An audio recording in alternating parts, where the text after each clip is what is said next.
Mari kita berdoa.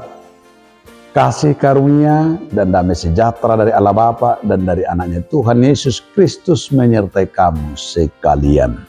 Amin. Shalom Bapak Ibu, saudara-saudara sekalian di dalam nama Tuhan Yesus Kristus.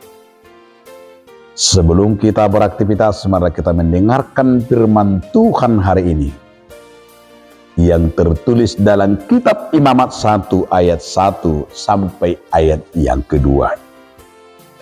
Tuhan memanggil Musa dan berfirman kepadanya dari dalam kemah pertemuan, "Berbicaralah kepada orang Israel dan katakanlah kepada mereka, apabila seseorang di antaramu hendak mempersembahkan persembahan kepada Tuhan, haruslah persembahanmu yang kamu persembahkan itu dari ternak, yakni dari lembu sapi atau dari kambing domba."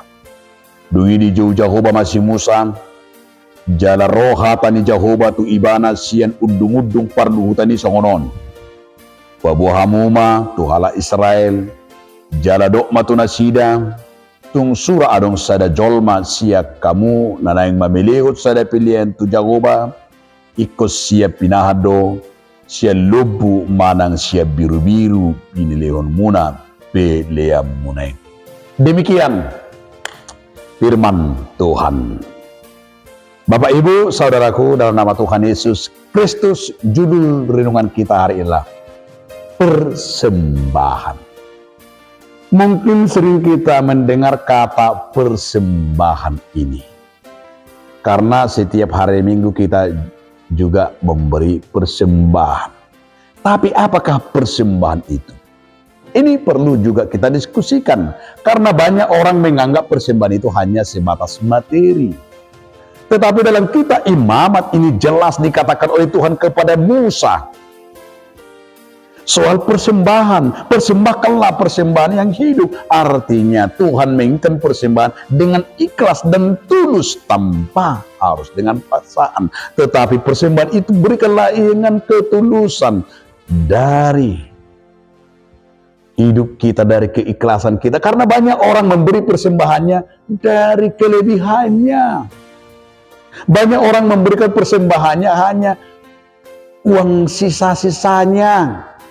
Dan banyak orang mempersembahkan persembahannya yang sudah kotor, yang sudah robek, bahkan yang tidak laku lagi. Disinilah Tuhan mau mengingatkan kita, termasuk umat Israel melalui hambanya Musa, agar mempersembahkan persembahan yang berkenan di hadapan Tuhan. Tentu sekali apa itu yang berkenan? Yang berkenan itu adalah dari hidup kita. Saudaraku, kita juga diingatkan melalui firman ini, motivasimu memberikan persembahan itu apa?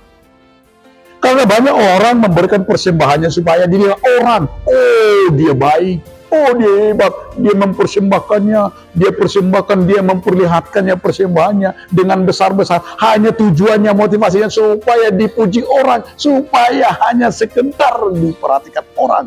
Tetapi firman hari ini adalah persembahkanlah persembahan yang ikhlas, tanpa harus mengharapkan puji-pujian, tanpa harus dilihat-lihat orang. Tetapi persembahan yang luar biasa itu adalah di saat saudara mampu mengikhlaskan persembahan. Persembahan talenta, persembahan karunia-karunia. Kalau kamu ada karunia Tuhan, persembahkanlah itu. Misalnya bernyanyi, misalnya mengajar, misalnya guru, misalnya song leader, misalnya pemain organ, misalnya pengkhotbah, misalnya apapun itu pekerjaan, persembahkanlah itu Tuhan. Jangan pernah bersungut-sungut, jangan pernah mengharapkan harus ada imbalan, tetapi lakukanlah itu dengan sebuah persembahan. Maka Tuhan melihat motivasimu, keikhlasan persembahanmu hanya menyenangkan Tuhan. Amin. Terima kasih Tuhan atas firman yang telah mengingatkan kami. Amin.